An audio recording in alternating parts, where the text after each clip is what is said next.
Eventually I'm gonna stop talking, but it's sometimes I get as much satisfaction playing from talking as I do from playing this game.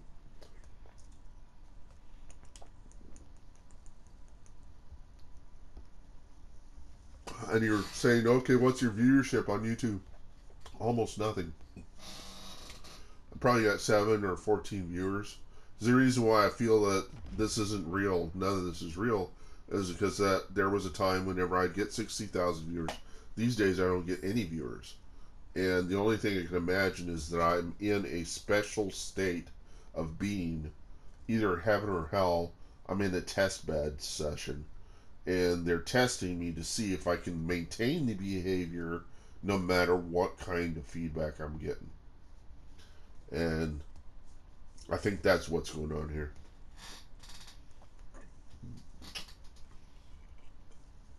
Because you need to have some of that in order to survive in any kind of environment. And it could be that sometime that even though you might end up in heaven, if you end up in hell, how are you going to deal with it? You know? And they may offer you the capacity that you couldn't be in hell, but you could be in somewhere that's somewhere in between heaven and hell. And that is being in a place that where you're kind of by yourself. Could you be satisfied with yourself and do okay? And I think that I could.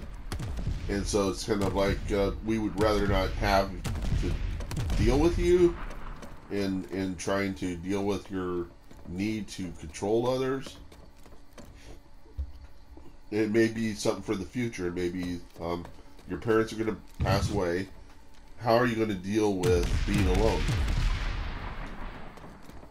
And I'm kind of like, well, as long as I have this video game, it says, well, we don't have the capacity to like really give you friends, but or maybe to some degree, the reason why this is this way is to draw out this part of me that can do what I'm doing now, and that if they didn't do this to me, it would never come out. So they're trying to draw it out of me, is what I think is going on. One of the things that's going on. It's all a complete mystery to me. And there's part of the Bible, Job, where basically Satan and God have a little bit of a kind of a like, I'm going to show you something, and you know, it's kind of like say Satan says to God, okay, this guy is doing it all right. Is there anything that could that I could do to him to make him turn on you? And he says, good. It says, give it your best shot, Satan. And so that's what happens. And some people would think, well, that's, you know, this is really fucked up if this happened to me. But the thing is it's happening to me right now. I'm going through the Job experience right now. And I think what the end result of this game, what they're really trying to do with me right now is to try to see if they can really pull the God out of me. And Satan is always coming around me and saying, you know, through other people, it's saying to me, you know, this God idea, you really, maybe it's not there. Maybe there is no God, you know, and presenting like people coming up and trying to take God out of me, and I'm just refusing it at every turn. And as much as it probably would be a solution to my problems to think there wasn't a God, I can't imagine there not being a God. Okay, and I know it's the only thing it's the only bit of sand and hope I have to hold on to is that there is a God, and even if I'm in hell, to me I have the realization that hell is to not be observed, to be where God isn't looking, or that God isn't, okay? But that doesn't mean that God isn't there. Is that it could be that I'm in a Job situation where God is being hands off and Satan's having his way with me, okay? And so I think and there's parts of the Bible that exhibit that God thinks that it's so great when somebody can still have so much faith in him or in God. I shouldn't say him because I don't believe God is male. Because God, from the logical standpoint, God doesn't have sexual organs. So why should God have gender? And I think God is a unique being and should be recognized as such. And I understand that of homosexuals, that they don't want to be recognized as homosexuals. They want to be recognized as Dick, Tom, and Pat. They don't. They want to be recognized as their name by themselves being a unique individual. And I think that it gives God a certain amount of satisfaction to see somebody like me who is in this situation where I'm being denied him, or being denied God, I should say him. I'm being denied God, and I'm still reciprocating the need for God. Okay, and Satan's just like, dude, can you just drop it? Because I don't want to lose this game, And I'm like, dude, I never said you were gonna win. I know that if I sympathize with the devil, if I say, hey, devil, you're not such a bad guy after all, maybe God's the problem, If he had me saying that, then he would say, another stupid fool, another sucker, there's no reason I need to deal with this guy anymore, because I've already shown to God, because that's what that's what he's really after, is trying to show God that there are people here that don't need him, And that's called the ultimate sin, is when you deny God. When you deny God's existence and deny God's character. When you deny that there is a truth in the world. All those things that people keep saying to me in here, Is there truth? There's no truth. What's the purpose of the world? Is to just do everything for yourself. People are super selfish. You do not do things for other people. Don't see any value in that. They don't see any value in having a God. What they're basically doing is they're trying to turn you into a psychopath. When psychopaths are probably trying as hard as possible to fit in. Okay. These might be psychopaths that are trying to get everybody to be like them, where they don't identify with God, because that's natural for a psychopath not to identify with God. It's natural for a psychopath not to identify with others, and therefore not to benefit others. It's natural for a psychopath to satisfy themselves. So it's not to say that psychopaths are demonic.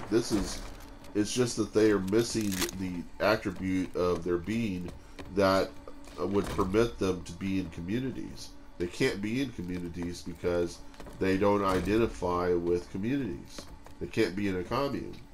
They can't, because it would fail. If you had a commune and you had a guy in there who was a psychopath, or even a guy like Judas Iscariot in Jesus' group, which was kind of like a little commune, Judas was always working against the grain of what was important to that group. And it was the Judas that made that group fail, okay? And Judas is identified as someone who is controlled by Satan the whole way through, because Judas is serving Satan, and how that's happening is that the one thing that Judas can't let go of is the love of money. And he's got to have money, and anytime they're doing collections, for things that they're going to give to the poor and stuff, and he always propositions the question of why give to the poor, or why to give to these people when you can give to the poor. And it says in the Bible, it says Jesus knew of his ideas, that he he had been dipping into the resources of the treasure all along, that it wasn't that he was concerned about other people, but that he was concerned about being able to take advantage of the money that was there, that would have, that there could have been more money in the treasure that he could take advantage of, because that was where his heart was. And so my heart isn't in sexual stuff. It's where it's sometimes where I go to get some satisfaction, just look in the faces of women who I'm denied access to, who will not ever reciprocate a need for me, and I will probably never be before their faces and them expressing the satisfaction that I long for in their face. And I get that from VR porn.